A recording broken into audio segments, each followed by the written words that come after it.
Everyone. Okay, going back to the recording. Okay, then we're going to go back to the slides. We have such a great group of people here. This is going to be really wonderful. And here's a picture of my cat Maisie. She might join us later. So yeah, just to set the background a little bit. Nicole, you're not sharing anymore. Oh, Sorry. okay. Thank you. Oh, I see. Okay. You think after all these years I would know how to do this? Okay. So yeah, there's Maisie. And Frankie's around here somewhere too. Is she Um, hissing? Is that her introduction? Is she's hissing at us? no, she's meowing. Yeah. So yeah, so Mondo is built in the context of the Monarch Initiative. So the Monarch Initiative is a resource funded by the NIH that is it connects information about diseases, phenotypes, genes across species. So the idea is a portal that connects all this information together through underlying knowledge graph, and all the information that we have in Mondo is aligned with underlying ontologies, including the human phenotype ontology and the Mondo disease ontology. So hopefully this isn't, we don't need to convince anybody of why we need a disease ontology, but we use these ontologies to standardize information to enable to harmonize data and be able to integrate it. And this has a lot of applications for downstream uses, including in diagnostics, clinical management, research into novel variants, and many other uses. And so ensuring that the classification of epilepsy terminology is classified according to the current understanding of epilepsy and how clinicians and people generating data, such as patient registries and other use cases, we want to make sure that the terms are properly classified in a way that's scientifically sound. So Mondo has been around since 2018. It was created initially because there was a lot of other existing disease terminologies that were available, but they were all kind of created for different purposes. And there was mappings between them, but the mappings weren't always consistently done. So we created Mondo in order to have kind of a unique, coherent ontology where the mappings between the terminologies was precisely annotated. So we include 18 source terminologies in Mondo, and Mondo contains over 20,000 disease terms now. I think in the epilepsy branch alone, there's about 400 or so epilepsy terms. And we integrate terminologies from different sources, including those that are listed here. So we work really closely with OMIM, the Online Mendelian Inheritance of Man. Ada Hamash is the lead of that project, and she's also one of the PIs on the Mondo project. We work with Orphanet, GUARD, NCIT, a lot of different terminologies which are listed here to integrate all these terms into the coherent Mondo terminology. So I want to kind of discuss how Mondo was organized, and this is really important as we go through and discuss how terms should be classified in the epilepsy branch, take into consideration how the ILAE recommends it, but then it's important how the ontology is built because we can't, it's not exactly a direct kind of correlation between how ILAE does their classification and how we'll do our classification. So terms in an ontology are classified in a hierarchy. So if we're looking at the epilepsy branch, we have like the upper level term epilepsy, and then we have either we call them subclasses or children terms.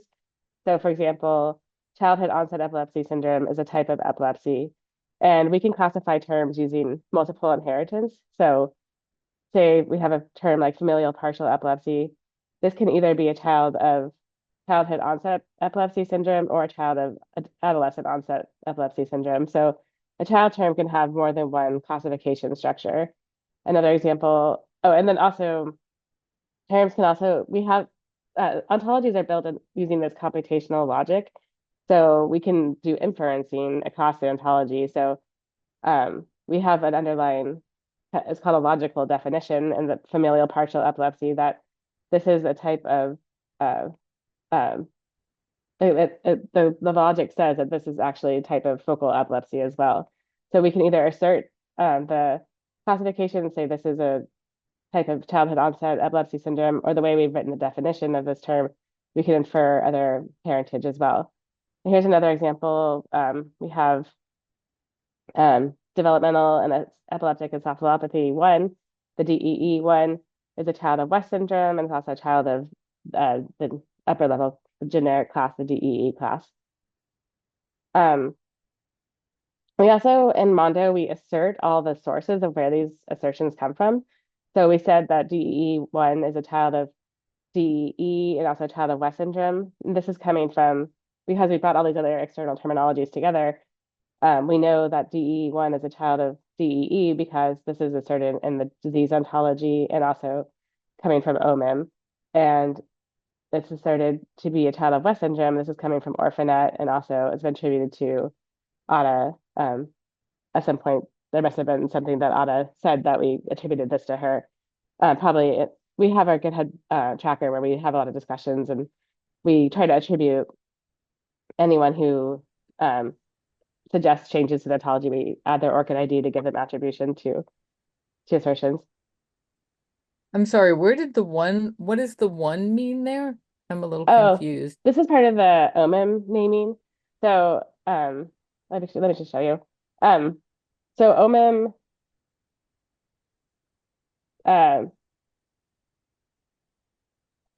OMIM names new terms as they discover new diseases that are associated with specific genes, they'll give them the naming convention that they use is a numeric naming. So all the DEEs they've given a name with a numeric classification. So one corresponds to a specific gene, and the DEEs in particular, there's like over 100. So this is based on the OMIM naming that they do. And then Okay. as a separate discussion, there's been some debate as to how to best name classes, but we've gone with OMIM's naming for the primary label, and then we also have synonyms in Mondo. So the DEE class itself has a lot of different synonyms. So there might be another synonym for this that might say the DE due to whatever gene is affected in this particular disease. So we don't know what one is here. Only Well, that one it can cause a syndrome. only that what? I mean, West syndrome is not a specific genetic disorder. So therefore, DEE1 has to be a gene, you're saying? It has to be a specific gene? This one corresponds to a specific genetic mutation in the DEE diseases, and because the DEEs are said to be genetic disorders, but I think West syndrome, I would have to look at the actual classification in the hierarchy, but I don't know that it's classified as a genetic disorder. Yeah, that's a good point though, because that's so the multiple classification. So from this branch, this would be say if this is a genetic disorder, this is genetic, but if this is not a genetic disorder, this does not necessarily mean that the West syndrome is genetic. Just the children I think inherit the properties of the parents. whatever we're taking notes from this for this working group, I think that's the first one would be like how do you add into the classification and the ontologies that we're using where you denote what's genetic and what's not, because DEs in general they don't have to be genetic. Most of them are assumed to be, but I think that using these terms, especially when we're looking at kid, like LGS is a great example of this, right? That these kids they can be classified as DE, LGS, but they don't have a genetic etiology. How do we kind of make sure that we're looking at that as part of this web? Yeah. So I'd have to look at the actual ontology to see if DEE is a genetic disease, but can we come back to the DEE question? That's incorrect because DEE absolutely doesn't have to be a genetic disease. Yeah. Okay. Well, we can just check real quick. My computer is really slow. Sabrina, would you mind checking the DEE and see if it's on the genetic branch? I am Okay. actually doing this exactly right now. Can I say And I don't something? think it is. Okay. Yeah. As far as I can tell, when I was working in OMIM, is that they were just getting added to OMIM as they were discovered. Mhm. So, I mean, I don't think and so the numbering and the naming is totally random, and they were adding pretty much it could be a DEE syndrome, a DEE gene. So anyway, so I think just Yeah. the OMIM is take it with a grain of salt. Okay. Can I add something? Please. Yeah, can I add something on this? Yeah, I think please, Chris. numbering, it's a way to kind of I don't know if it's right, but the way it's kind of used, it's to differentiate between DEs by linking each differentially numbered DE with a specific gene. For example, the way you showed the DE1 before, it was linked to ARX, which is Yeah. an X-linked gene. So I'm guessing that if we go back, we will see that each different DE is linked with a gene. Doesn't necessarily mean it's right, but I think that's the story behind numbering DEs. Yeah. Yeah, exactly. Yeah, so each, as they discovered new DEEs, they, in a new gene association, they create a new class that's called DEE, that's the new number. So DEE is in Mondo as inherited. Yeah, so yes, Sabrina, that's not correct. Yes, and I'm taking a note right now so that this is one of the first thing we'll do is update Mondo to make sure that this is reflected. Yeah, this one I actually have a lot of questions about because it's also listed, and I'm jumping ahead, but well, just since it's come up, it's also listed as a neonatal infantile epilepsy syndrome, but in the ILAE, they have described it as can occur at any time point in life too. And it sounds like, from what I've read, there's some of the variants that occur in neonatal infantile onset time, but there's also some that can occur later. So this classification we may want to revisit, and that's later in the slide deck. But yeah, but just to kind of dive from the point. So DEE is a child of neonatal infantile syndrome, epilepsy syndrome. So that means that every child of DEE, so the 1 through 111 or however many there are, these all, this means, and maybe this isn't right, and we'll work on this and fix it if it's not. But this ontology classification means that every child of DEE should be a type of neonatal infantile epilepsy syndrome. And yeah, and we can see here that this is inferred to be a Mendelian neurodevelopmental disorder, meaning that these are all genetic, which we've now concluded this is wrong. So, and it also Both of those things are wrong because, you know, actually we're writing a paper right now on the operational definition of DEE. And, you know, everybody agrees up to the age of 5. And I think in the paper, it even goes beyond the age of 5. So I don't think anybody would consider a 4-year-old an infant. Right. Yeah, imagine people, especially who have 4-year-olds, would not think that. Yeah, so this is something that we can address, and this is so great to have this input from you all because, yeah, we can read the papers, but given that Sabrina and I were not epileptologists, we wouldn't know how to interpret this as well. So thank you for this input. It's a little worrisome that, you know, like the very first page, there's multiple errors that, you know, this needs a lot of work. Yeah. So that's why we're here. We'll get it fixed. So does anyone have any further questions about how it's a true path rule. So a child term inherits all the properties of the parent. So if we have GE is a child of Mendelian disease, then that means every DEE is every DEE is a Mendelian disease, including the DEE itself, which we've now decided is wrong. And we're going to fix it. So another feature of the ontologies is that we use these logical definitions. So we take terms either from Mondo or from external terminologies, and our Mondo and HPO and other ontologies are built under the guidance of these principles called from the OBO Foundry, the Open Biomedical and Biological Foundry. So this is kind of a guiding organization where there's hundreds of ontologies, I believe, in the OBO Foundry, and hundreds of members where we've all kind of come together to agree upon these ontology principles and how we build the ontologies. So one of the hallmarks of an ontology that differentiate it from other terminologies like mesh, which is a thesaurus, or other types of controlled vocabularies, is that ontologies have this underlying computational logic in them that allows us to do this kind of inferencing and reasoning across the ontology. So if we have a term, I showed you an example above where we had familial partial epilepsy which was inferred to be a child of focal epilepsy, I think it was. Oh yes, and that's because we have like a logical definition for familial partial epilepsy it's a type of focal epilepsy that's inherited, or the DEEs, the specific the subtypes of the DEEs have the definition. So type 1 is a DE that has material basis in a germline mutation in the gene ARX. And here are additional examples here: paroxysmal disease and idiopathic epilepsy. So we either use terminology from within Mondo or from external terminologies to kind of build these logical definitions. And this allows us to do this automatic classification in the ontology. And it's not always right. So that's why we have to be very careful to carefully review and not just kind of go at things with a kind of okay, well, the computer told us this is the way it is. We have to also use our kind of scientific knowledge of how things should be classified.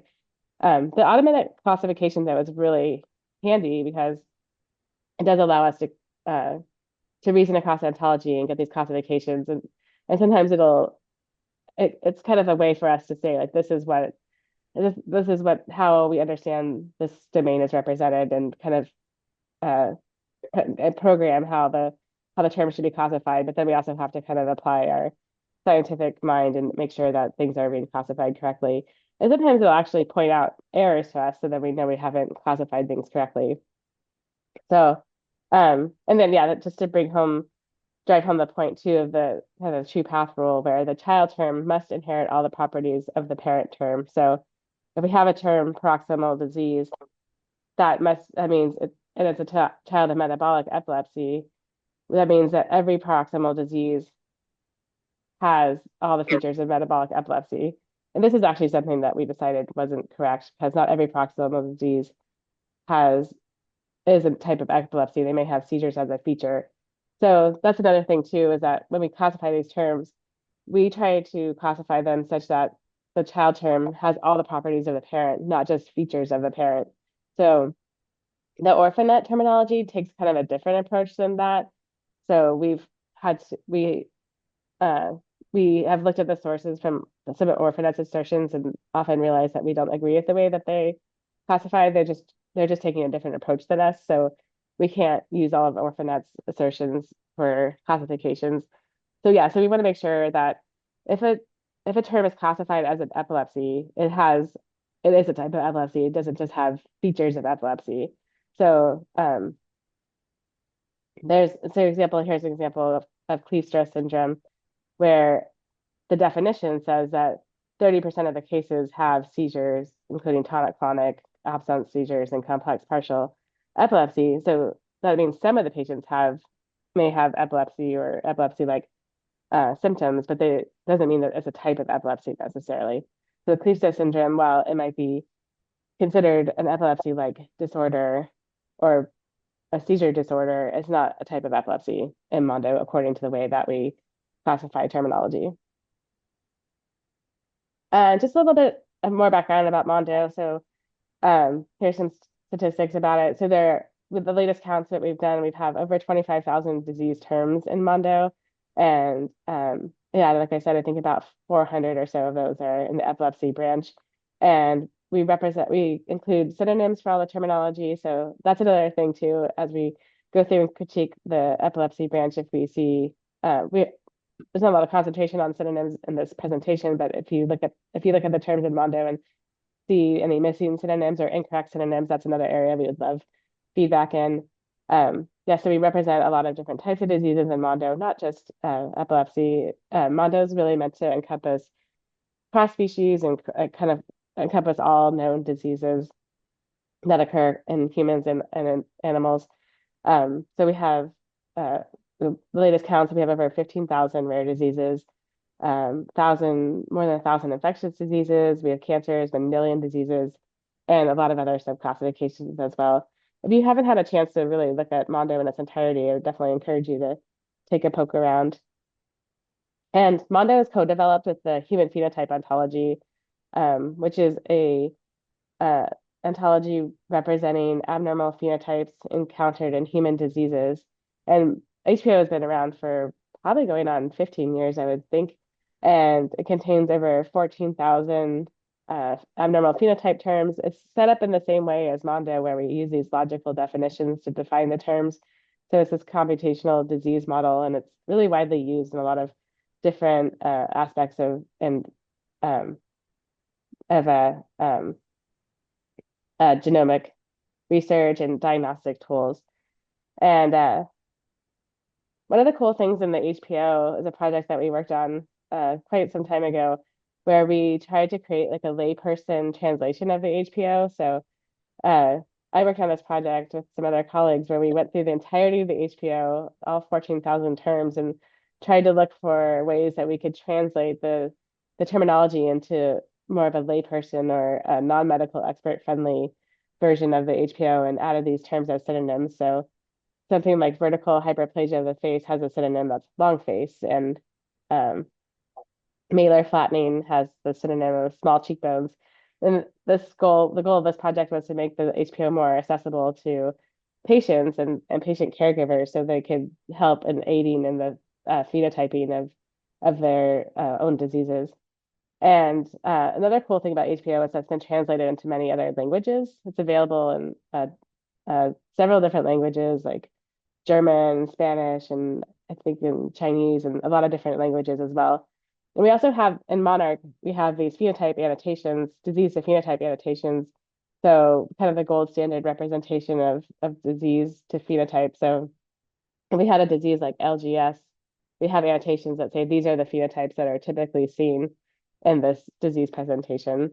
So these are some of the things that are available in the Monarch tool suites. And just to discuss where you can view Mondo and HPO for that matter, for any any biomedical ontology, I recommend the Ontology Lookup Service. This is a really great website that displays ontology information. So we have terms like, if we look up a term like mucopolysaccharidosis, this is how it would be displayed on the OLS website. So you have the term label. Another hallmark of ontologies is they have these unique identifiers.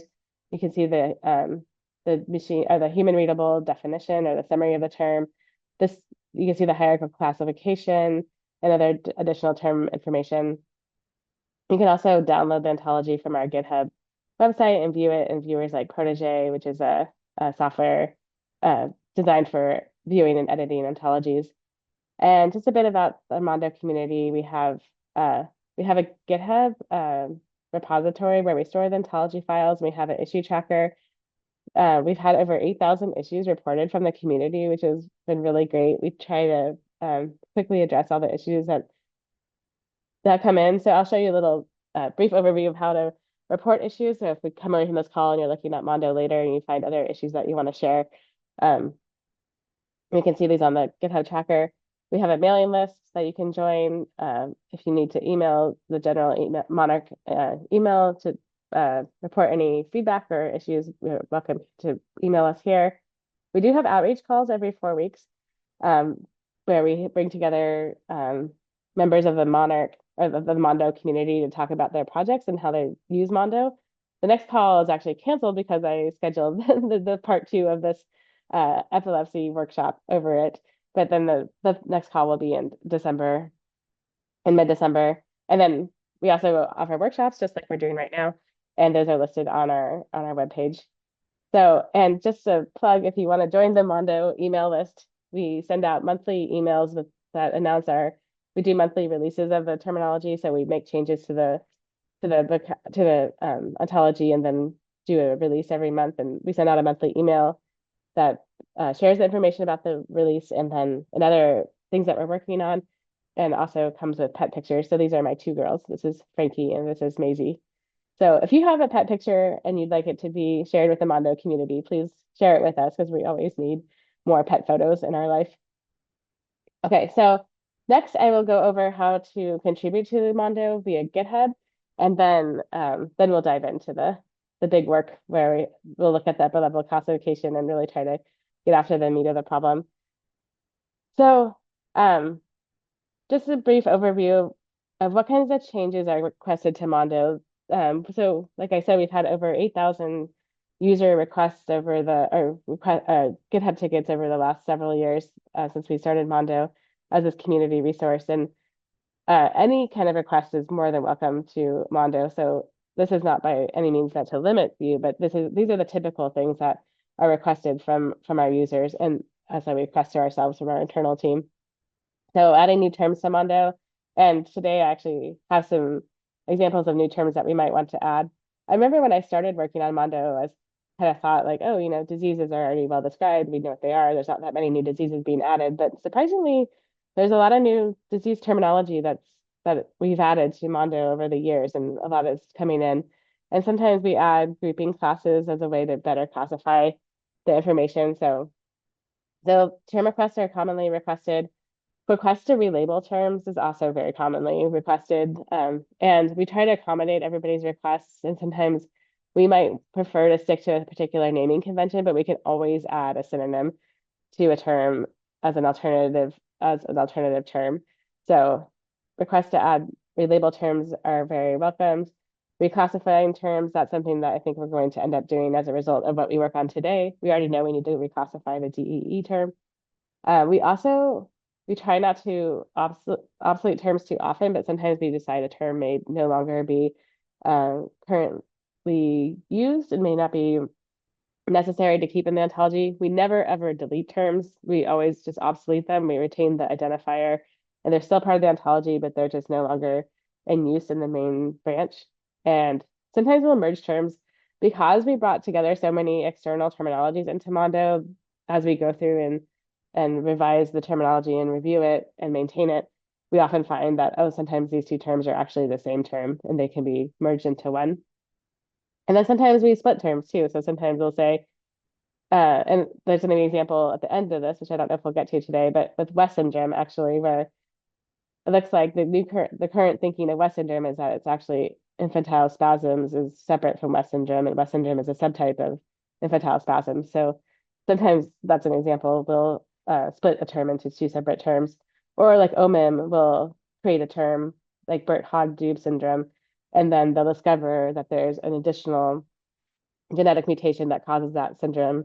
So they'll create two separate classes that'll say Burt-Hogg syndrome 1 and Burt-Hogg syndrome 2, and then create like a grouping class that's just the generic Burt-Hogg-Dube syndrome. So those are some examples of types of changes that we do to Mondo, and I think we'll probably touch on almost all of these in this discussion today, and we probably will decide to implement a lot of these changes. And here's just a quick overview of how to request new changes to Mondo. So we have this GitHub tracker. You can go in and request new issues. We have templates where you can ask for changes. For example, adding a new term. So we have this template that's kind of pre-filled, and you can add a specific request here. So add the name, you can add specific synonyms. This template is meant to guide users and the type of information that we want. And if you don't have all these, if you say you want a new term, but you don't have any particular synonyms for it, you just leave those areas blank. We ask for specific information, ideally the name, a synonym, what the parent class should be. We ask if we could provide a definition of the term. And there's some examples here, so you can follow along with the examples. Just providing as much detail as possible makes it easier on the curators to add the terms. But then the nice thing about GitHub is that you can have these conversations on GitHub, and also kind of serves as like a place for documentation too. So we can look back at the conversations that were had and any kinds of questions about what terms are requested or what changes are requested. So if you can sign up for a GitHub account for free on github.com, and then we have a specific Mondo issue tracker. And then once a ticket is created, then one of us will be tagged and we will address it as quickly as we can. And I'm not going to concentrate on this slide, but this is here. You all have access to the slide. So these are some recommendations on how to request a ticket and kind of information that we'd love to have included. And just first and foremost, though, anyone who contributes or adds tickets to our ontology, onto our tracker, we're very grateful for your contributions, and we appreciate any requests for changes or feedback that you have to offer in the context of a GitHub tracker or by joining this workshop or future workshops as well. Okay. We have an hour and 10 minutes left. How are we doing? Do we need a 5-minute break before we get started, or are you ready to dive in?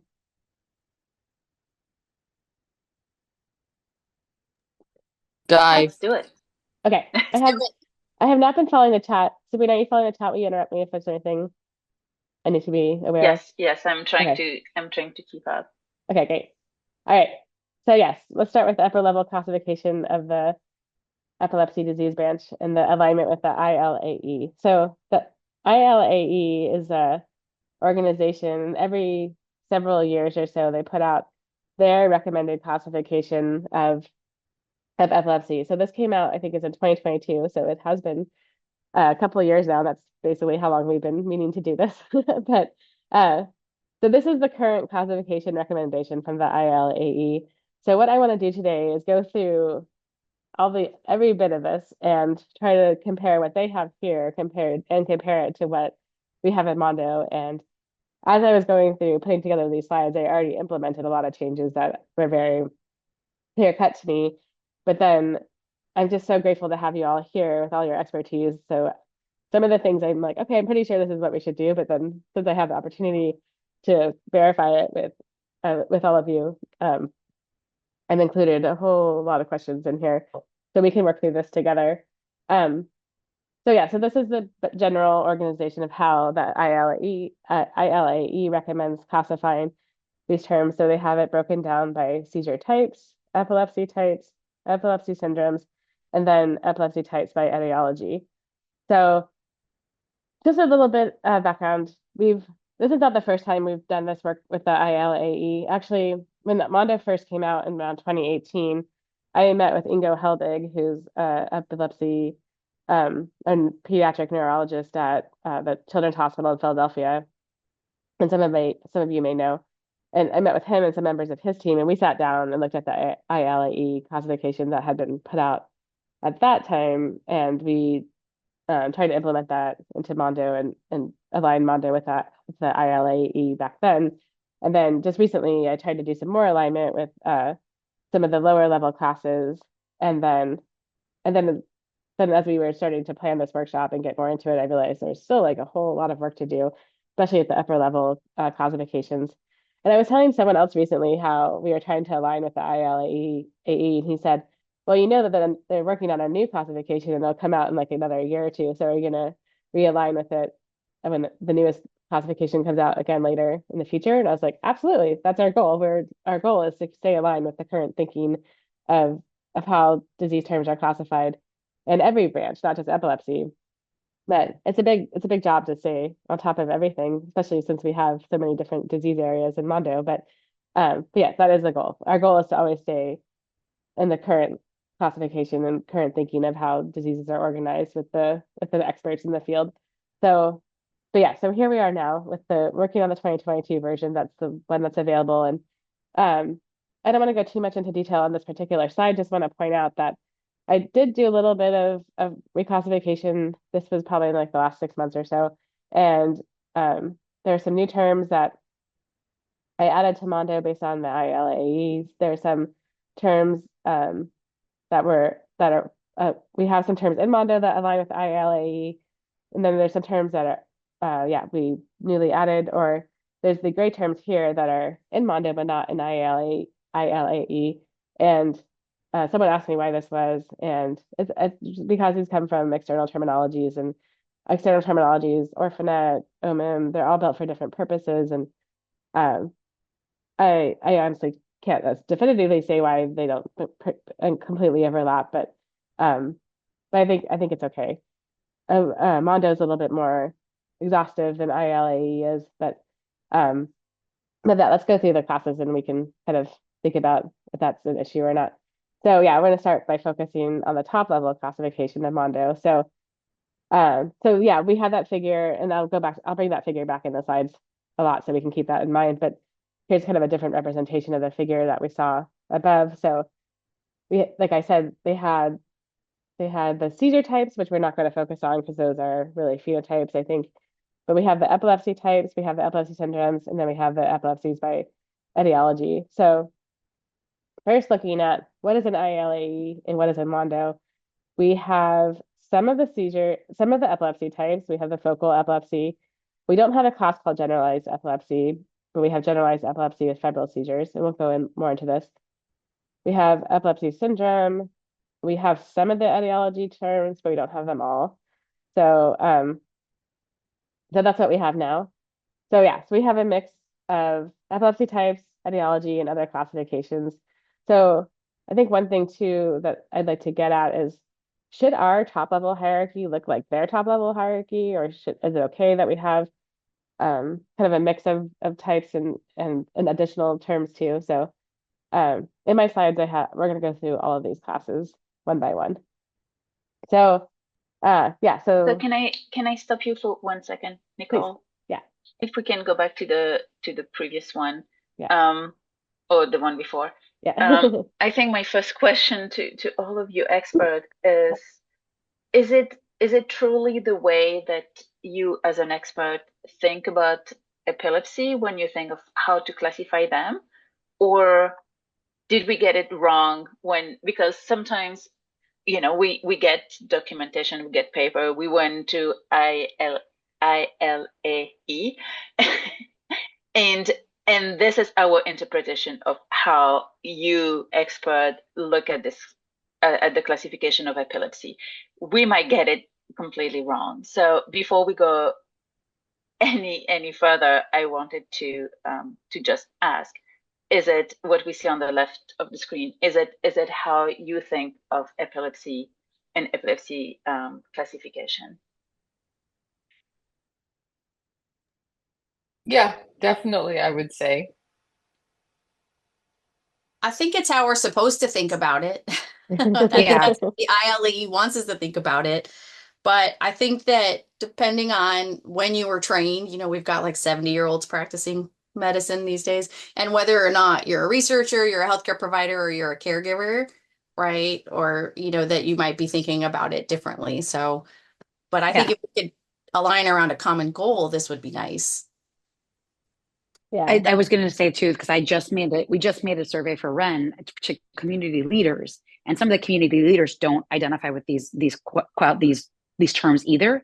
So it's either if depending upon what our goal is, if it's to base it in there, that's fine. But how do we describe it to all the stakeholders that are creating data that needs to align to this? That's kind of the big thing. Like, because we can align to it, but we need to make sure that what we're describing, it's similar to what you showed in the Mondo, making a patient forward description. That's where we're kind of needing to align, because a lot of even the community leaders are like, I don't know what that is. I don't know if my community has that, Yeah. because they're not sure what it means anymore. Yeah, that's a great point. Yeah, we do want this to be accessible to, especially for people who are collecting the data. We want to be able to standardize to this, so we want it to make sense to them. It's a really good point. Yeah, so one of my first questions too is, so we have ILAs classifying by seizure types, epilepsy types, and then they have the etiologies that are kind of overlapping with the seizure types and the epilepsy types and the epilepsy syndrome. So does this mean that every, for example, seizure type has an etiology that could be structural, genetic, infectious, etc.? Or should we just have an upper level hierarchy that kind of mixes the seizure types with the etiologies? And that's kind of what we have now in Mondo. So that's a question for everyone. Do we have any opinions on this? I feel Or like should we have both? I feel like doing something I like think this, yeah, it would be kind of maybe overkill, but yeah. But maybe in some cases, like maybe, yeah, I don't know. Yeah, what do people think?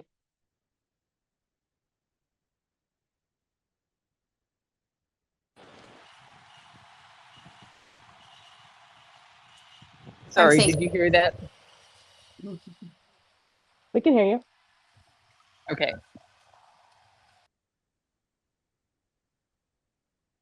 I think it goes again to depends upon who is putting in the information that we're classifying. Because if Uh-huh. it comes down to, because you don't want to get too granular. So say like what Tracy's setting up for LGS, it's awesome. But if it's patient facing or caregiver facing, you don't want to get too granular in what you're collecting because they might answer incorrectly. Not always, but sometimes it's that way. So do you want to offer up another hierarchy that you know it's going to be 95% of the time correct, right? That it's you Yeah. have that upper level on etiology where, yeah, great, we can report, we know we're reporting very clear, very structured, very stable data in that space, without then all of a sudden getting these weird outliers. I worry that if we don't have something that's a nice kind of level that we know on stakeholder, we have real clear, faithful data, that will end up getting way too much into the weeds where we have these outliers that when you get into statistics, you don't necessarily know how to deal with. And you can't, if you already add the granularity and backing that out, like Nicole, we've been talking about this for Ren, backing that out, you're like, oh man, can we actually back that out? Or do we think that we need to throw it out because it's too dirty already? Yeah. Yeah. I mean, I think that this one here doesn't represent the fact that, focal generalized, the seizure types are going to have an etiology associated with them. It looks like the etiologies are separate from the seizure types. Yeah. Right. So the other one is overkill, but it's more accurate than this one. Like that's what you're going to see. And then you're going to have somebody who's got, combined generalized and focal. You can have more than one. You can have a structural and a genetic and a metabolic focal or Yeah, generalized. that's okay. I mean, you can pick as many as you want. If you look at the NINDS common data elements form for etiology, it's pick all that apply. And if none apply, then it's epilepsy of no known cause. Yeah. So everything has a spot. Yeah. I think too, though, also with the logic of the ontology, we could almost auto-classify some of these terms. Sabrina, don't you think so? Like maybe we don't even need to create classes like this, but we could add them as part of the logic. So I think we can, and probably we should. Yeah. Maybe we shouldn't. Yeah, I think we should keep those. Those are great points everyone made in mind. But as we go through the individual classes too, I don't think we'd ever have to create this per se, but I think we can incorporate it into the logic, and then it'll automatically classify some of these. But yeah, as I've gone through all of these different subtypes too, there's actually not like a ton of subtypes of each of these types, so it maybe won't be as over classified as it might seem like it could be. So yeah, let's go more into the weeds, and then we can come back and kind of revisit the upper level after that. So focusing on the basically the 4 different types: the seizure types, epilepsy syndromes, and etiology. Seizure types, these are phenotypes, so we're going to not concentrate on this for the purposes of today. So next, I have the epilepsy syndromes.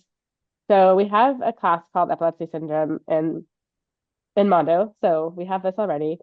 And then looking at the epilepsy types, we have focal epilepsy, and then we have generalized epilepsy with febrile seizures plus. So not exactly the same as the generalized class that they have. But so yeah, if we go into more detail about the generalized, it's actually quite different.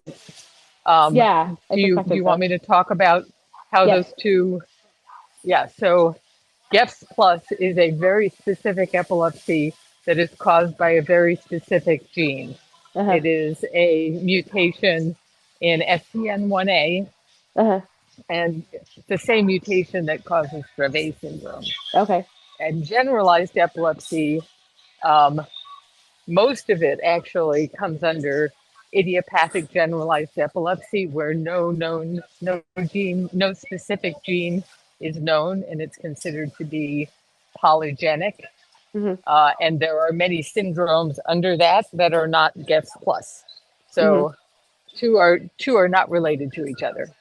Oh, okay, interesting. That's great. Thank you. I mean,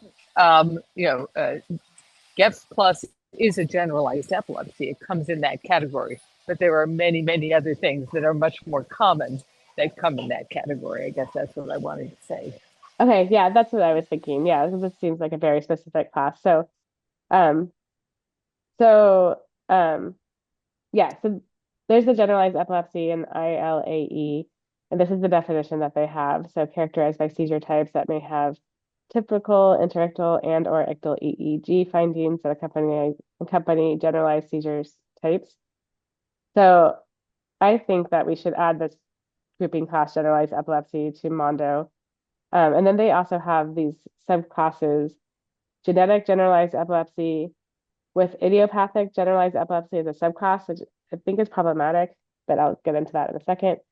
And then we could classify generalized epilepsy with febrile seizures plus the GEPS plus as a child of generalized epilepsy. And Jackie, based on what you just said, that sounds like that's okay. Yeah. What, sounds like what's okay? To add the GEPS plus as a child of generalized epilepsy. Yes. I have to say I don't know whether it actually comes under idiopathic generalized epilepsy or not. It could, and Oh, you'll probably have to. it would just be under generalized epilepsy, not the idiopathic. To follow the Yeah, little. I mean, Yeah. but it might be. I'm only saying it might be under Oh, idiopathic. IGE. It might be, Okay. but Okay. I'd need you to check up on that because it has all Yeah. the characteristics. Like, so let me put it this way. It's a little hard, but if Yeah. there is someone who has GEPS plus Uh-huh. and they've never been genetically tested, Mhm. everything else Oh, about them would say that they have IGE, I see. idiopathic Yeah. generalized epilepsy. So Yeah. that's why I think it might be under that. And I then it's see. just that you genetically test them and you find out that they have GEPS plus. Oh, interesting. Yeah. Cool. Well, I mean, they have certain, they're more likely to have very prolonged febrile seizures, but other people with IGE also have febrile seizures. So you Yeah. really have to genetically test them to know for sure. Yeah. It looks like the way the ILAE's done it is they just have it under generalized. So I think that if it could go either way, probably best is to keep it more Yeah, that's fine. That's more fine. general. Yeah. Yeah. Okay. So unless there's disagreement, I think we should add this generalized epilepsy term to Mondo. And then they have the genetic generalized epilepsy term. So, um, I added a Well, definition. definitely, by the way, GEPS plus should go under the genetic generalized epilepsy. Okay. Sarah, can you note that down, please? Thank you. So yeah, in Mondo, so our naming convention in Mondo was we would say hereditary generalized epilepsy versus genetic.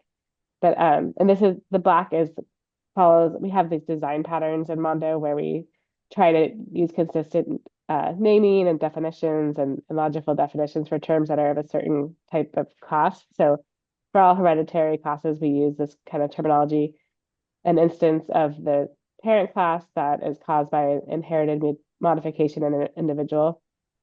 But in the ILAE, they say it doesn't mean that the genetic generalized epilepsy doesn't mean the epilepsy is inherited or can be transmitted to the offspring, as the genetic etiology may be a de novo pathogenic variant, or the genetic etiology may be complex or polygenic inheritance.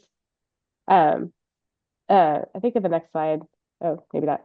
There was another instance of this with the tuberous sclerosis complex where I spoke to someone who works in that area, and he said TSC also has the same kind of it's often a hereditary mutation that causes TSC in the TSC1 or TSC2 gene, but sometimes there can be de novo variations.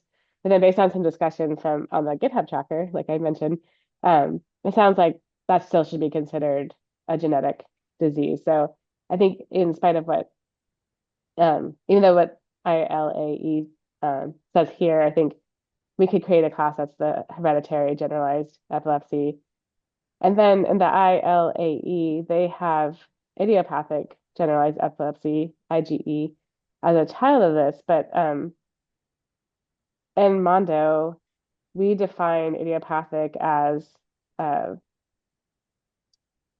disease characteristic in which the disease has an uncertain uh, cause.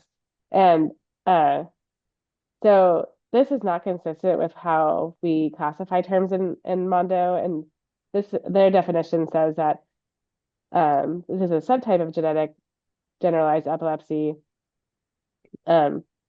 where it can be caused by polygenic inheritance or with or without environmental factors.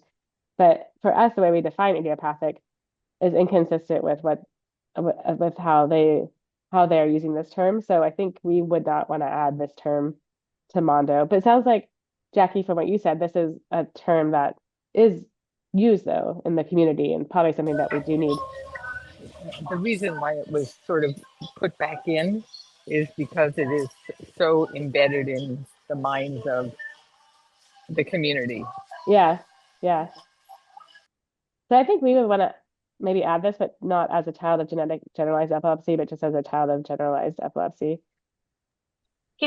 Sorry, I missed, Yeah. I was taking notes, I missed this. So for the community, idiopathic generalized epilepsy, does it mean that, is it used when we just don't know at all what the etiology is, or does it mean it is most likely genetic, but we don't know yet what gene it is because we haven't done the test?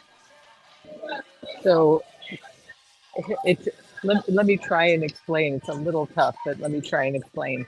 So genetic generalized epilepsy is a term that is larger than idiopathic generalized epilepsy. Idiopathic generalized epilepsy actually only describes four syndromes that are very well-known syndromes, and they behave similarly, and that's why they were grouped together. They get treated similarly. It's childhood absence, juvenile myoclonic, and generalized tonic-clonic seizures alone. Those are the four syndromes that come under idiopathic generalized epilepsy, whereas genetic generalized epilepsy includes many other genetic causes, and some of the developmental and epileptic encephalopathies are genetic and also are generalized, and they would come under that. So the reason it was kept as a term is because it refers to um, those specific four syndromes, and it was the easiest way to group them. I hope that's clear. That's great. Thank you. That's Yeah. really helpful. That's super helpful. Yeah. Actually, I think in ILAE they didn't even have any further classifications of the idiopathic, but we have this on the recording. There actually is a whole article Oh, that is okay. specifically about the idiopathic generalized epilepsies. Mhm. I think the first author is Edward Hirsch, Hirsch, Perfect. if I'm not Yeah. mistaken. Yeah. Okay, we'll look into that and make sure we get this classified properly. So this sounds like something we definitely need to have, Sabrina.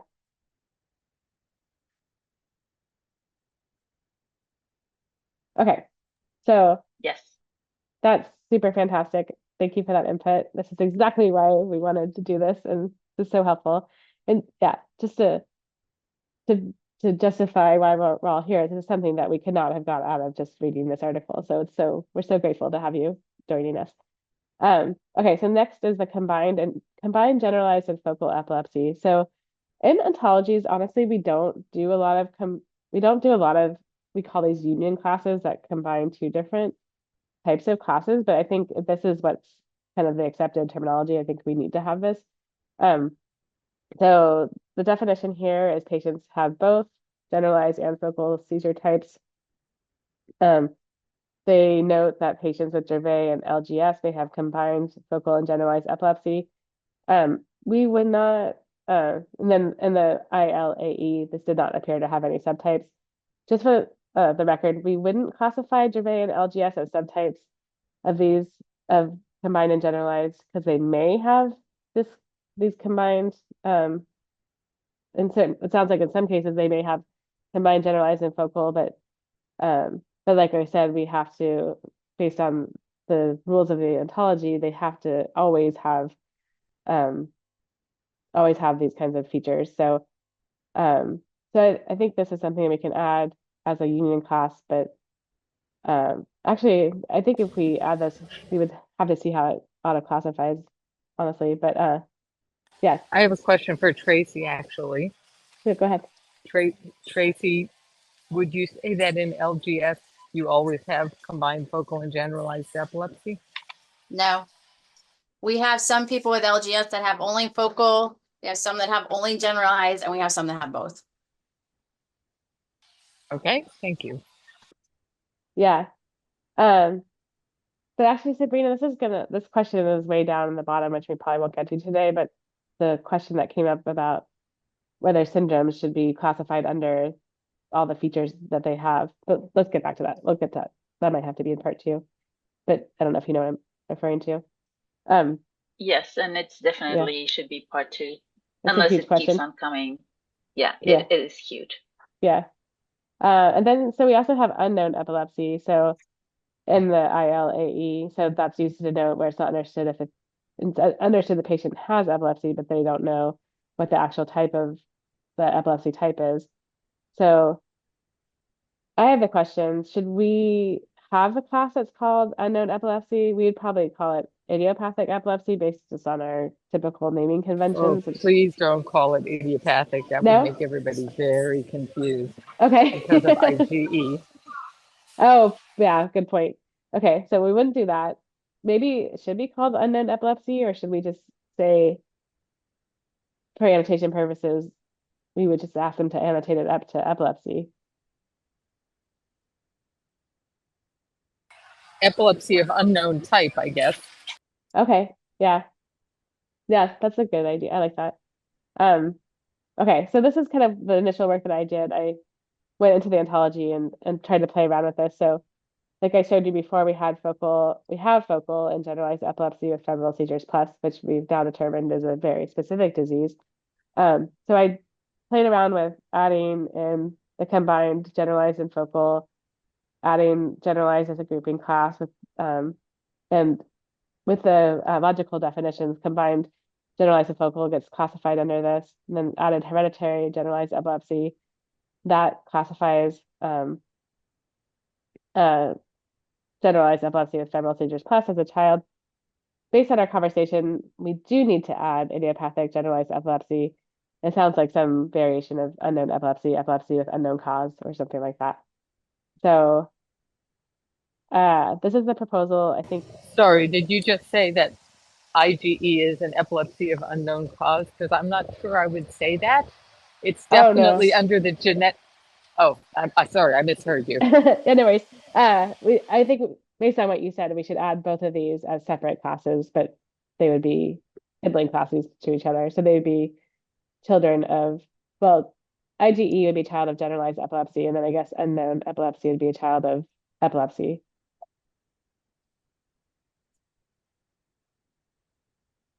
So I think, Sounds right. okay, good.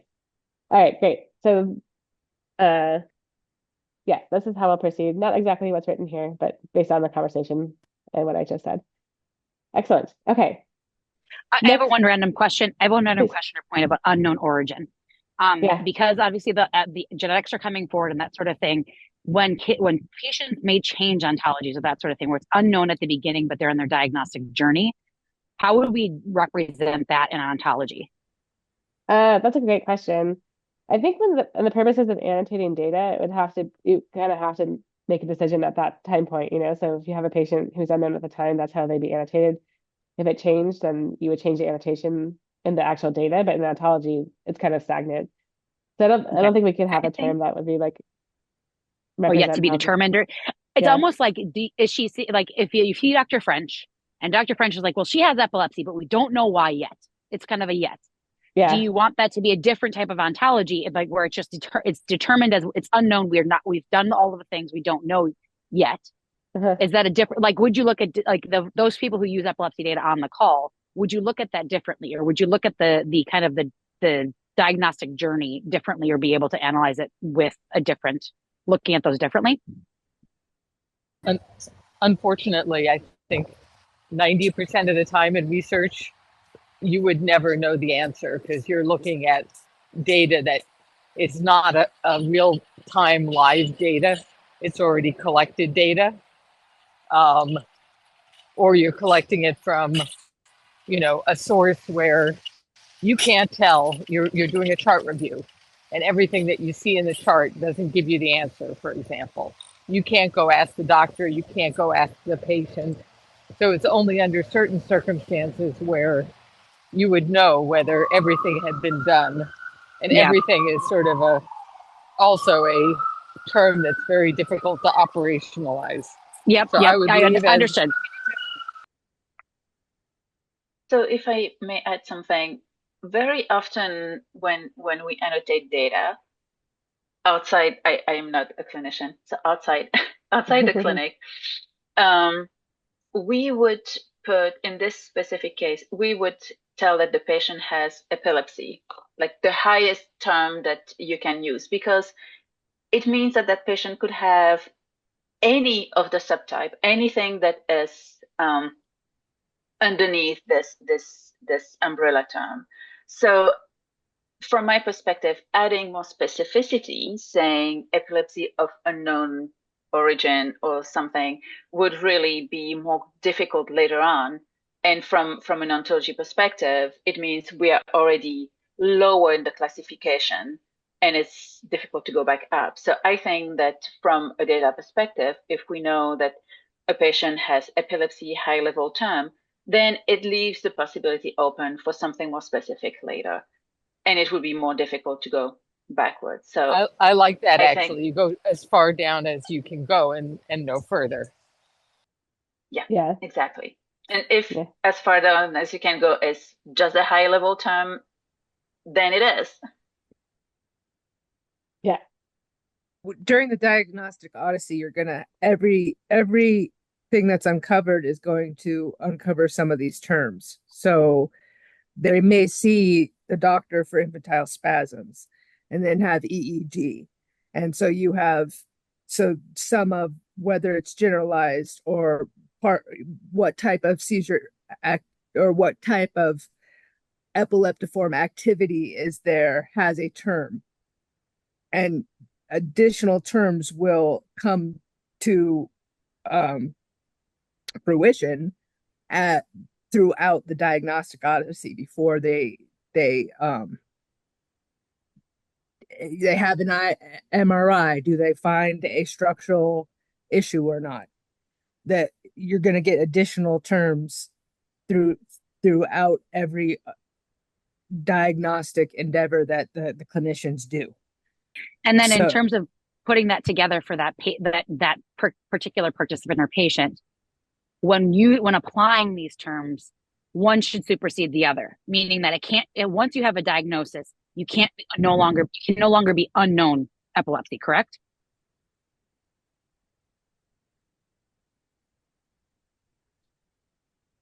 Sounds like it. Okay. I think so.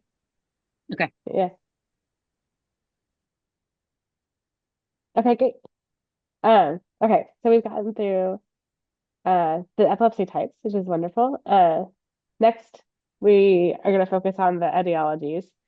So first, just to show you what we have in Mondo, we have structural, genetic, metabolic, and immune epilepsies. We're missing the term infectious epilepsy and unknown epilepsy, or unknown etiology of etiology of epilepsy, or epilepsy of unknown etiology.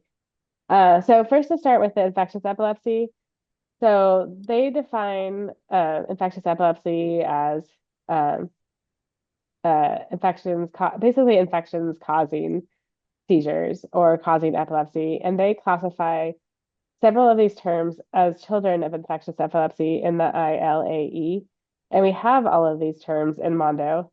However, these subclasses are really these are currently subclasses of infectious disease in Mondo, and seizures is a feature of these, but these are not necessarily types of epilepsy. So my recommendation is that we do not add we could add a term called infectious epilepsy into Mondo, but I wouldn't recommend that we classify these particular terms as types of infectious epilepsy because they're really just infectious diseases that may have seizures as a feature, but they're not actually types of epilepsy per se. So the decision I would like to try to address is should we add the term infectious epilepsy to Mondo, but without any children terms, or should we just not add this term to Mondo? And I just kind of I kind of modified their definition a little bit because they say infectious etiologies include these specific infectious diseases, but I think they should say, just based on how we classify information, these infectious etiologies may be caused by tuberculosis, HIV, etc. So does anyone have any opinions as whether we should add infectious epilepsy as a new term, but just without any children, or not add it at all? I would agree with you not to add it. And, Okay. ILAE classification doesn't suggest that it is infectious epilepsy. There is no such thing. It's Okay. focal epilepsy of infectious cause. Got it. So Okay. so if you have all the infectious causes, you don't need to, the same thing is true of all the other categories, except, I mean, maybe including unknown, but if you know the structural cause, it's going to be in there. If you know the genetic cause, except for, the polygenetic. So, that probably to stay, but all the others, you probably have them already in there. Okay. Okay. Interesting point. Yeah. So that actually kind of speaks back to then, I'm gonna go back to the slide kind of where we would have this, but then it'd just be kind of yeah, so it makes me wonder if we actually need to have classes that are called structural epilepsy, genetic epilepsy, because we do have those. But let's keep going through this and we can think about this. But that's something I'm gonna have to keep in mind. It only, I mean, and sorry, I have to go in 4 minutes, as I Oh yeah, said, but no worries. uh, it only is necessary if you want to know who's in that big basket, right? Yeah, It's yeah, a basket, and if it's useful to say, now I want to pull everybody who has a structural cause for right. whatever reason, Yeah, then it's useful, otherwise it's not. yeah, that's a great point. Yeah, interesting. Okay, let's look at some more of these etiology ones. So unknown. So uh yeah, so it sounds we had proposed that we call this idiopathic epilepsy, but now we realize that this is going to be even more confusing. So ignore this label. We can think about, if we want to include this, we can think about what to call it. So unknown cause is meant to, according to the ILAE, is meant to be viewed neutrally and to designate that the nature of the underlying cause of epilepsy is not yet known. And they actually have two classes classified underneath this, Rasmussen syndrome, which we call Rasmussen subacute encephalitis, and febrile infection-related epilepsy syndrome. So yeah, I guess this is a question if we would want to include some kind of epilepsy due to unknown cause, and then include these two terms as children of those. And now I'm even less certain about this than I was before. Anyone have any input on this? Nicole, I think, please go ahead, Tracy. Oh, I think Jackie has to go. So go, Jackie, if you still have a second. So go ahead. I can go next. Fortunately. I'm sorry. Somebody came in my office. Did somebody ask me a question? I'm sorry. Oh, yeah. Oh, yeah. Go ahead, Nicole. Yeah, we were wondering, so there's the epilepsy of unknown etiology, which we would not call idiopathic epilepsy because now we realize that's a bad label. But they actually have these two classes classified under this. So I'm wondering, should we have some kind of epilepsy due to unknown etiology class and then have these two classes as children of that? Would that make sense? Or Does Mondo deal with autism at all? yes, yeah, definitely. We have Because an autism I would branch. actually look at how idiopathic autism is handled. Not that it's handled correctly, Oh, but good point. I would Yeah. actually take a look at how idiopathic autism is handled because I would say you probably could learn something positive or negative based upon that and bring Yeah. it back to the group. Yeah, great question. Great point. Yeah.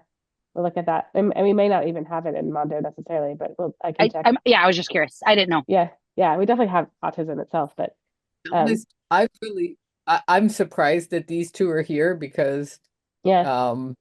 They seem to have a cause. So Oh, yeah, I'm actually kind of surprised too. Yeah. And to me, many people with epilepsy, whether they be developmental and epileptic encephalopathy or focal epilepsy, those two groups, where you literally have no clue. They start having seizures. They've never had anything before that. Their MRIs are normal. And you just are scratching your head because you know something made them have epilepsy, but you literally have no clue. That to me is epilepsy of unknown cause. Yeah. And this one's kind of, but just by the name, febrile infection related. Doesn't it sound due to a fever? Yeah. So this sounds I like, don't even, oh, I know what that is. That's fires is what they're talking about. okay. Fires is a syndrome where children are perfectly happy one day, and the next day they get a little bit of a fever, and then the next day they go into status epilepticus, Oh, no. and they stay in status for a really long time, and it has a terrible prognosis, and nobody knows what causes fires. I So see. Yeah. it is of unknown cause. It has a Mm, name. It's of unknown cause I see. Yeah. until we figure it out. Oh, So it's horrible. Yeah. Yeah. Okay. So then that makes sense why they would classify it like this. yeah, so I mean, it is fires, but I guess fires has an unknown cause. So I don't know. Yeah. There are a lot of things. I mean, mesial temporal sclerosis in many cases has an unknown cause. I don't think I would call it epilepsy of unknown cause, right? Yeah. Because that is Yeah. the cause. You just don't know what caused that. Right. So Yeah. I Yeah. got to go to my meeting. Thanks so much, Jackie, for coming. I think you're able to come to the next one too, right? Fortunately, I don't think I am. I Oh, think you're I not. have Oh. a conflict. I really apologize. Well, thanks so much for your input. It's been really great to have you here. Yeah, and we can Okay. follow up with the summary and notes and such. Thank you so much. All right, so Sabrina, did you have comments about this one? I think I was going to say something along the lines of maybe we need to review everything that we have written about Uh-huh. quote unquote idiopathic or epilepsy of unknown origin, and Hmm. then come back to this, because Okay, at yeah. least from myself, I know we talked about making a lot of different changes, Yeah. and depending on those changes, we might still have that question or not. But Yeah.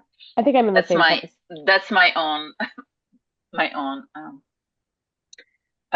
thought process at this point. But Tracy Yeah. might have had something more substantial to to share. Please go ahead, Tracy. No, I agree. I think we have to review. I think a lot of things have been thrown under unknown, and I think unknown, as Jackie mentioned, does not mean idiopathic, Yeah. right? Yeah. Which means presumed genetic. I mean, but it's like trying to go from old nomenclature to new is brutal. Hmm. So, Yeah. but yeah, I think we can review because I think these would fit under other class. These two syndromes would fit under classifications. Yeah. And I didn't note here where the Rasmussen syndrome is already classified, but it must be classified under something else too. I don't think it's just a subclass of epilepsy. So Yeah, it's primarily structural, right? So it's a okay. major structural abnormality. They have like one Uh-huh. whole side of their brain um is I think it's hemimegancephaly, like it's giant, it's big. Oh But wow. I don't think we have any idea what causes. But it's also Yeah. often classified under immune Uh-huh. infectious because they think that it's an immune disorder, but I don't know that that's been proven. So when you just think about it, those are the two that come up, not Yeah. unknown Okay. etiology. Yeah. Yeah. So Yeah. I'm with all of you. I think we should come back to this one. It sounds like it's still a big open question. And like I said, I'll take what we've said today and try to implement some changes on the things that we confirmed that we agree upon, and then we can come back to this one. So that sounds like a good approach. Okay, so moving on to structural epilepsy. So we have this as a class in Mondo currently. And so they, in the ILAE, they say this is structural epilepsy is kind of defined as associated with malformations, sclerosis, injury, tumors, cysts. So in Mondo, and they say that in Mondo, I would say these are not types of epilepsies, but these are structural abnormalities that may cause epilepsy. So I say that I think we have this class in Mondo. It doesn't I don't think it has any children. I say we just leave it as it is, but we don't classify these as types of structural epilepsies because these are more kind of almost more phenotypes that can have seizures. So if everyone agrees with that, we will just leave this as it is. And then I mean, I don't know. You're gonna have to ask somebody like, Jackie, who sits on these committees and goes Yeah. into the fine points of it. Yeah. But I know this is the way that our families think about it. Yeah. Do they have an MCD? Did they have a traumatic brain injury, right? And then the doctors will be sitting there going, some of these will correlate with what the doctors think. Like traumatic brain injury doesn't correlate with what the doctor's going to think because the doctor's going to think, oh, the EEG or not the EEG, the MRI looks like X, right? They're going to think of like, calcifications or, white matter disease or gray matter. Like they're going to think about it in terms of that. And so, but when you think about the classifiers, like, the classifiers, and if any of you are classifiers on here, no offense, but they sit in their ivory towers and sort of make up a research classification that works for them. And then they try to relate it back to what the doctors and the patients are doing. Well, to the doctors. And then nobody tells us as patients what's going on.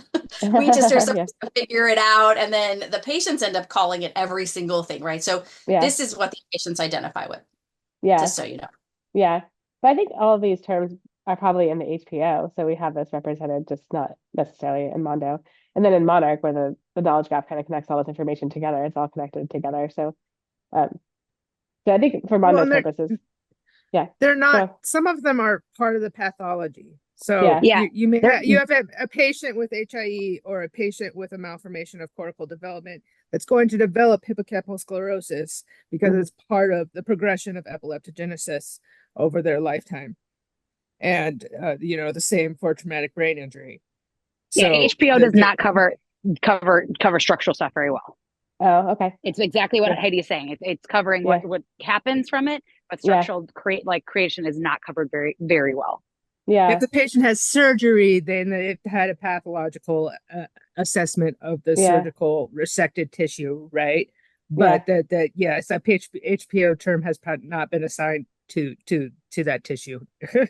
Right. Yeah, that's true. Because they don't cover things like surgical resections or something like that. Yeah.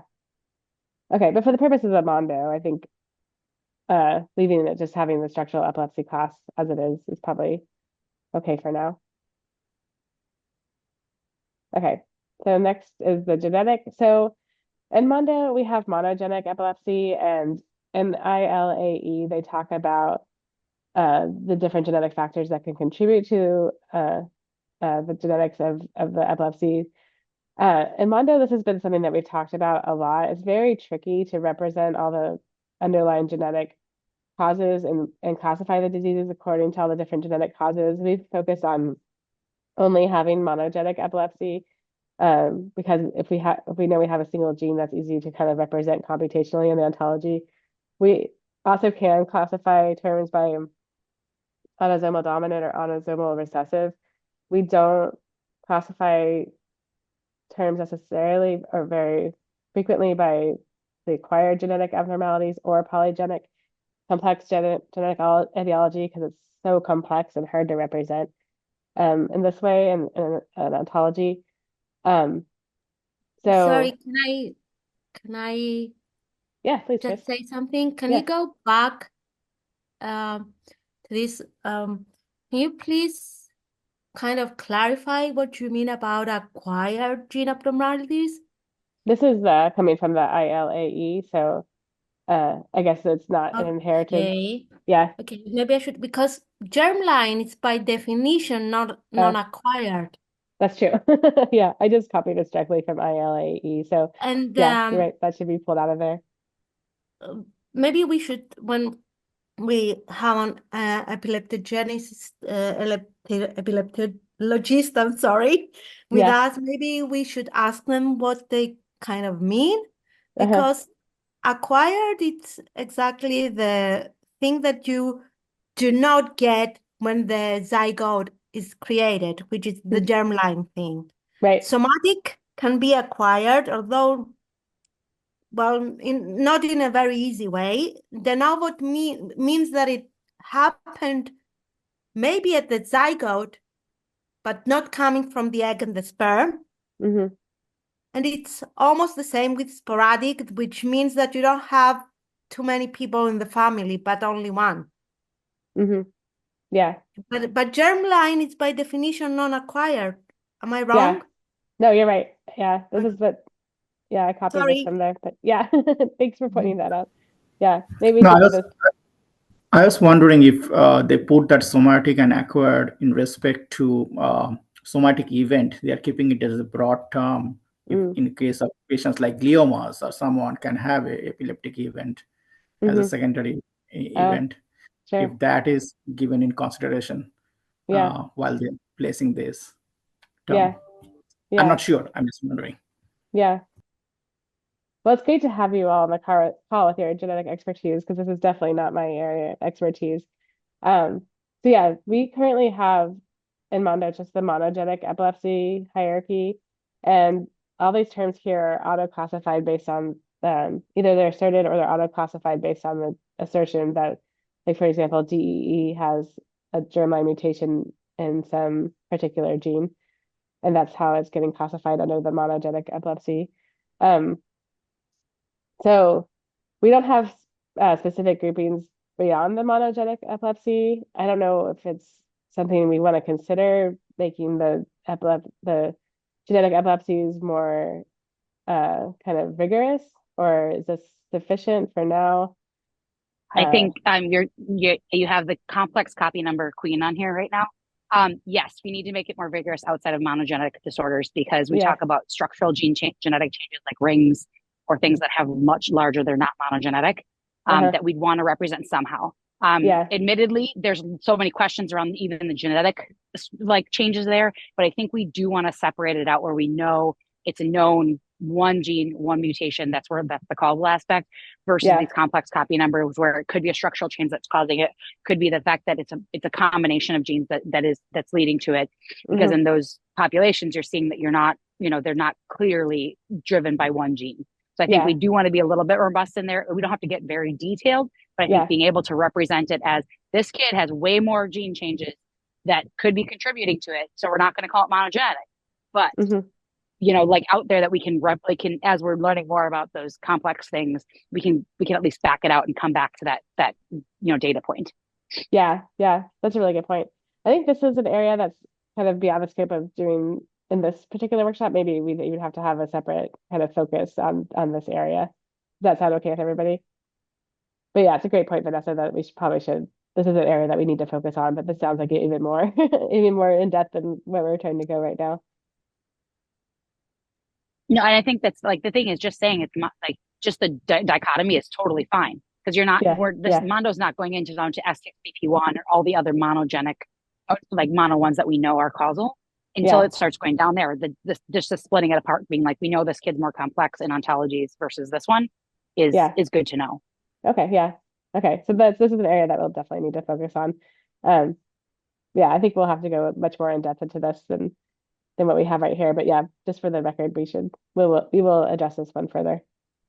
Oh yeah, and I brought up this case with TBS before, or TSC before, where we knew that it could be inherited or caused by de novo mutations, and there was the question whether the TSC caused by de novo mutations should be represented in a different branch than as a hereditary disease.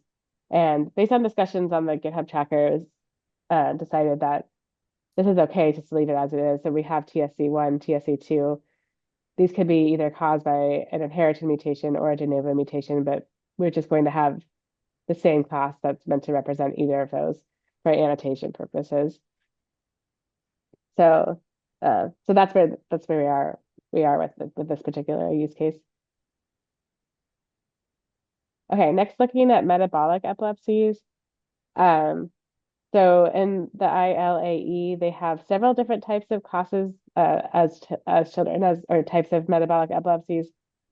We have 4 of these already in Mondo that are classified as metabolic epilepsies. These ones that are here in gray are in the ILAE, but these are more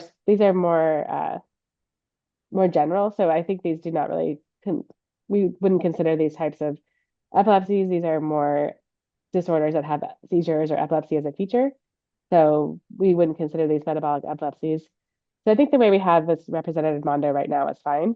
And I don't think any further action is needed. And just want to make sure that everyone's in agreement on that.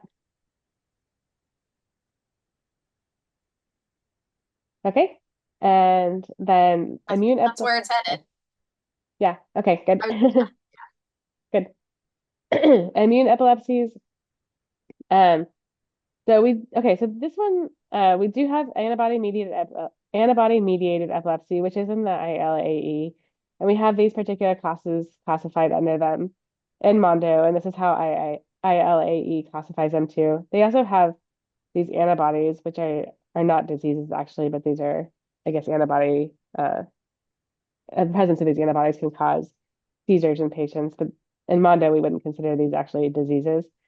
But I think that all of these diseases here, these three, are not actual types of epilepsies. These are diseases where epilepsy is a feature. So there's actually a proposal to obsolete antibody-mediated epilepsy in Mondo, and I think that we should do that.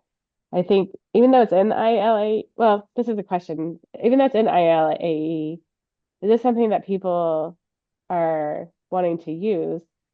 But, or yeah, but I guess we could keep the class itself, but the children don't make sense in the fact that they're not actual, these are not actual epilepsies. So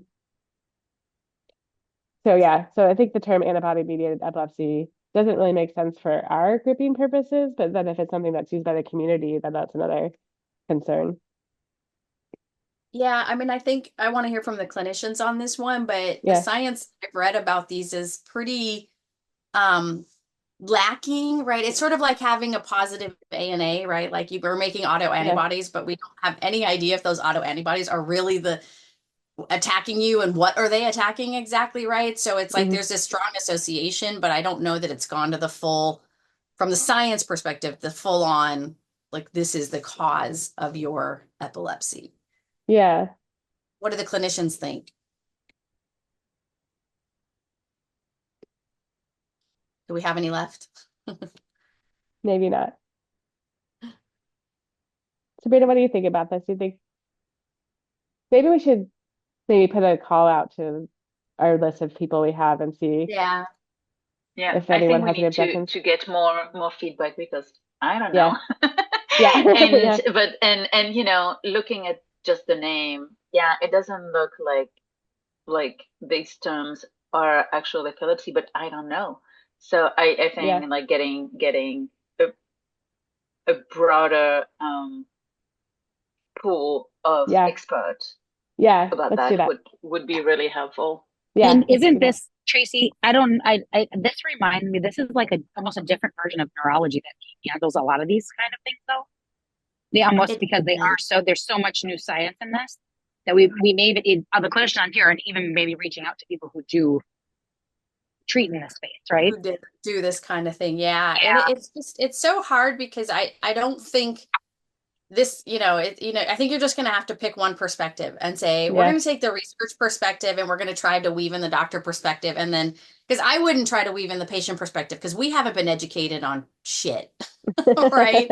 We'll be lucky to know, what structural means at this point. I've been doing this 30 years. I still don't know what IgE, GGE, and cryptogenic are, idiopathic, generalized, I don't even know. And so I learned something today. Yeah. But just weave in the clinicians and the researchers, and then the rest of us will catch up. Okay. Yeah, because I think it's how are we going to use the data? Like that's the thing. The Exactly. researchers are going to be the one using this, and the clinicians, yeah, you need to weave it in. But how is the data going to make the most sense to people who are using it?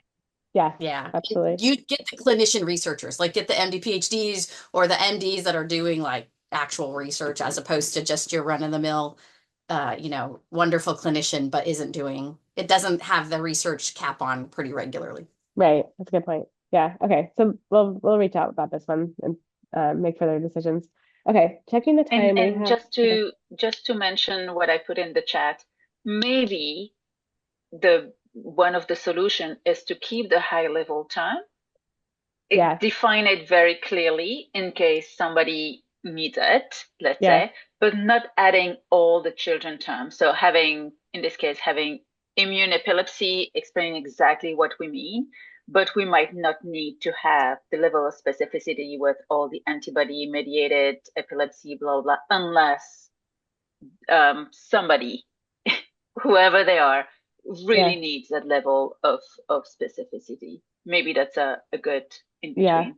That's exactly what I'm thinking, Sabrina. Like if this term is used in the ILAE, maybe someone's going to go back and want to use it. But then since this is not how we classify terms in Mondo, we could always add a comment that says, in ILAE, they consider these terms to be types of antibody-mediated epilepsy, but we see them as diseases that have epilepsy as a feature. So yeah, Yeah. I totally agree with you. We'll Yeah. put something together and then share with the group at the next workshop. Yeah.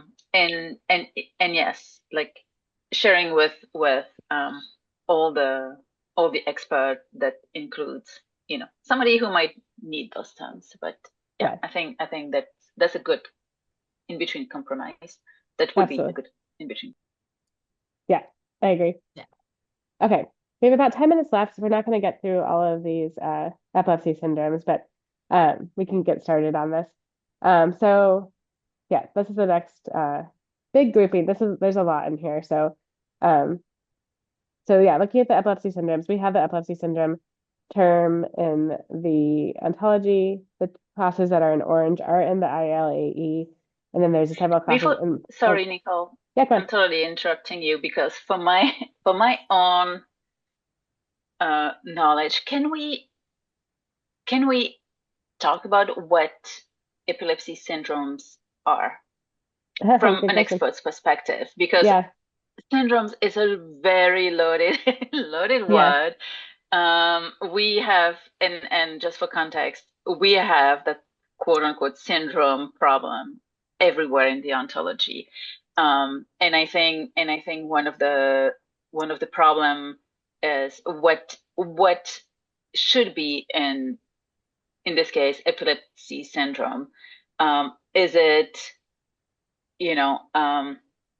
when the patient has epilepsy is the main feature, but there's a lot of other feature?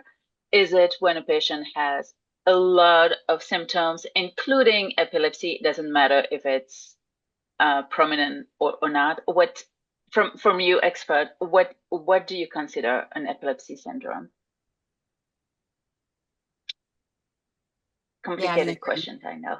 Yeah, I agree. I mean, it's a collection generally of features or symptoms.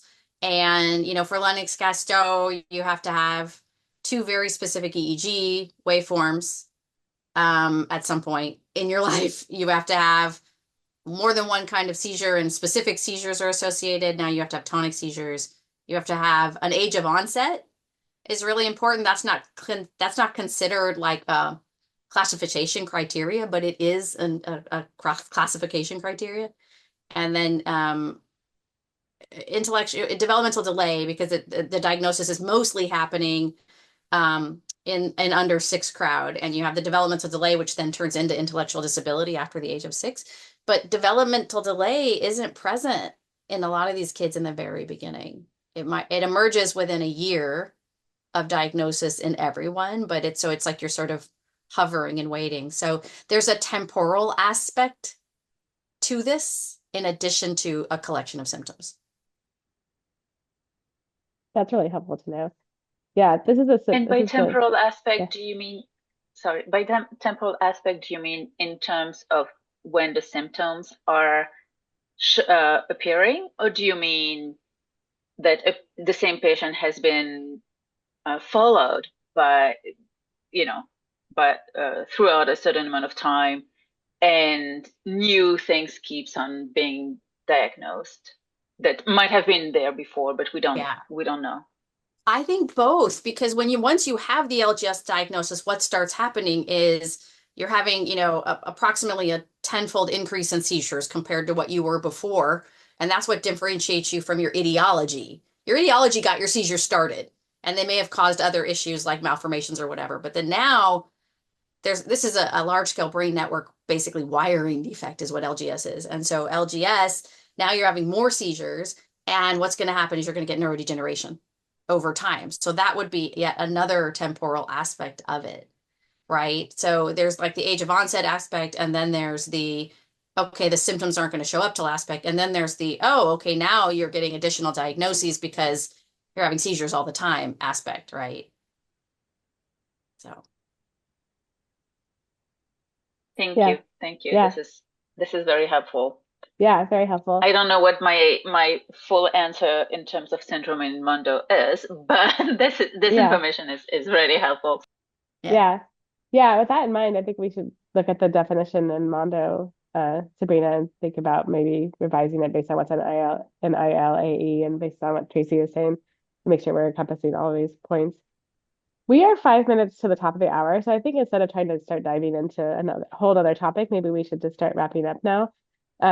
We do have the next workshop scheduled in 3 weeks from now on November 15th, but I know different people have RSVP'd. I know some of you are not able to join the next workshop. I think based on this conversation, and we've only gotten through, let's see, 60 of the slides, so a lot of the slides. So we've got through a good chunk of it. So I think at the next workshop, we can continue on with the remaining slides that we have left. And I still had additional questions that I didn't actually get into all those slides for this go round. So I think more questions might be added. Yeah, but in the next few weeks before we meet again, I'm going to work to implement these changes that we've suggested, like some of these suggestions here. And then we'll go back and revisit what we've discussed so far at the next workshop. And with that in mind too, like some of these topics that we didn't fully get to, like what to do about or the unknown epilepsy, and what to do about the genetic epilepsies are a big topic. So I think I might save that. Maybe I can get started on that, but then we could talk about that at the end if we have time. There's still so much to go through, but this has been so immensely helpful, and I'm really grateful to all of you for coming together with us today and giving your input. So yeah, so I'll work on getting some of these changes implemented. I'll provide a summary by email, and then a summary at the next call. And the next call, if you're not able to join, will be recorded. So we will share the recording with you. And then, to be honest, we probably will ask you if you are interested, if you'd like to come together again, because I think maybe a part 3 might be necessary to keep getting through all of this and making sure we get this all done and optimized. So anyone have any Nicole? final questions? Oh yeah, go on, please. Yes, I was exactly going to ask that. We have 3 minutes left. I really wanted to ask everybody here on this call, all of you expert, is there something that we haven't discussed that you really hoped we would discuss? Is there a different format? Maybe we That's a good didn't question. go deep enough in the ontology, or maybe we went way too deep but not broad enough. So if there's anything that you want to share here right now, please do. Of course, if you can also email us, but I wanted to feel the water. Since sufficiently covered all of the aspects of ontology hell in epilepsy that we are to. So welcome to our own personal hell. But no, I think the biggest thing is just the different uses across the different stakeholders, and then trying to align. The only thing we didn't talk about is the old terms versus the new terms. And I just think that people are going to have to learn the new terms, right? Like we still hear grand mal all the time. Mhm. It's just tonic-clonic, get over it, learn it. Yeah. But how are you going to approach using the data that's still there that's out of grand mal? It's because it's not 1-to-1 anymore. Yeah, that's tricky. Which they did address in the paper. But on the ontology side, I'm not sure how we would address that. We try to capture things like that in synonyms. So if something has been previously used and may be used, and if people are searching on grand mal and that's what they expect to find, then it'll bring back tonic-clonic instead. So basically, that's how we manage it with just the synonyms. But yeah. But if a term, an old term, is now 2 different things, then the concept of this old term has changed. So we need to figure it out, basically. Yeah. Yeah. It's not necessarily as easy as putting a synonym, but yes, as Nicole said, adding a synonym is the easy way we deal with it. And so maybe what we need to do also is make sure that the primary label is not that old Yes, naming. exactly. Definitely that. Yeah. Uh, for me, this has been super fun. I'm sorry that it feels like sometimes for you it's difficult, but it's been really fun for me to think about this. I love working on ontologies and I love working with the community too. So, yeah. Here we are at the top of the hour. So let's adjourn. Thank you so much. We'll follow up with you and we hope to see you in a few weeks. Thank you all. Bye, Take guys. care. Thank you, Have a great everyone. Friday. All right. Thank Thank Bye. you all. Thanks. Have a Bye-bye. nice Bye. weekend. Bye. You too.